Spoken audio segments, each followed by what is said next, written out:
because they know that they have weapons at their disposal, they have batons at their disposal, and they have the twisted power of the law at their disposal, which was not written for the people. But we are tired, and we are fired up, and we are not going to stop until we get justice. Justice for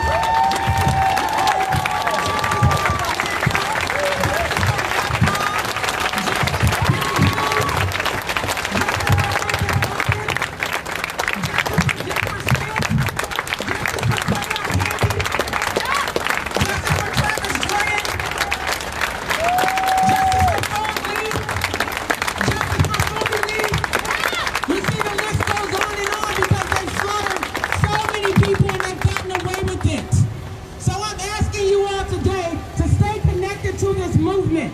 Even when we get tired, take your time and rest and then get right back on the front lines. Refuse to be refused. Stand up for justice. Hold elected officials accountable. We need all hands on deck in this fight. All power to the people. God bless you. Thank you for being out here.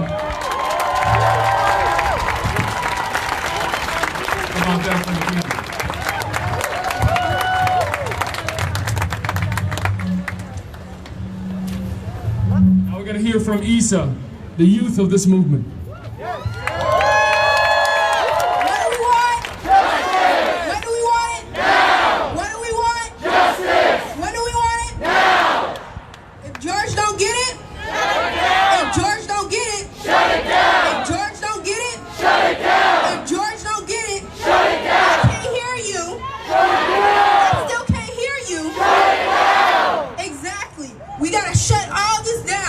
Unless George get it. How long? How long? Till we win. How long? Till we win. How long? Till we win. How long? Till we win. How long? Till we win. What do we want? Justice. When do we want it? Now. What do we want? Justice. When do we want it? Now.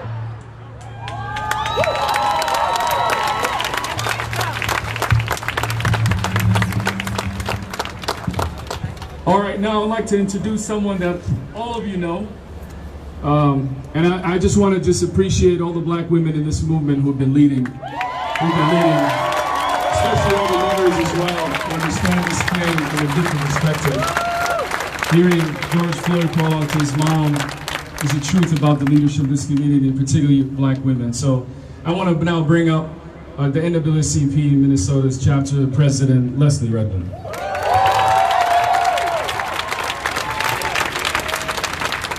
Grace and peace, good people, grace and peace. Too often you all hear me quote Fannie Lou Hamer, who said, "I'm sick and tired of being sick and tired." But I don't know if you all really understand what I mean by that.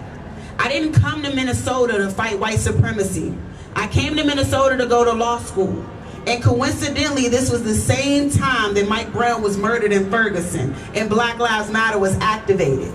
Not even a year later, our brother Jamar Clark was murdered by the Minneapolis Police Department. The summer after that, Philando Castile was murdered by the St. Paul Police Department. And you all know it goes on and on and on and on. Last night, I came across a video of our sister Diamond and her baby in the backseat of that squad car. And I don't know how many of you remember that video, but that baby at 4 years old was comforting her mother, saying, "Mom, please stop cursing. Please stop screaming because I don't want them to shoot you." That is deep. And that baby said, "Tell God to come right now because we need him." I believe that the murder of our brother George Floyd is to activate. It's to activate Minneapolis, Minnesota, America, and the entire world so they can stop killing black bodies.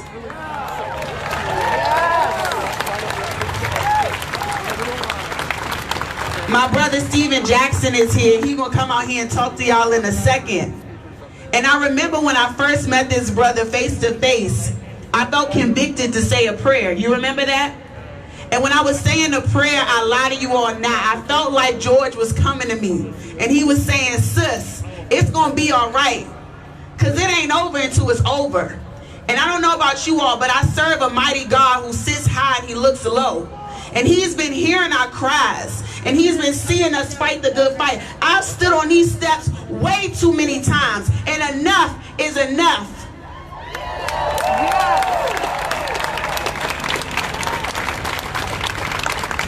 The National NAACP has a hashtag. They said, we are done dying. Can y'all say that? We are done dying. Say it like you mean it. We are done dying. When I came to Minnesota, I didn't know that I was coming to a white Wakanda. But I want to let you all know that through your marching and through your activism, you have made Minnesota be discovered by the world.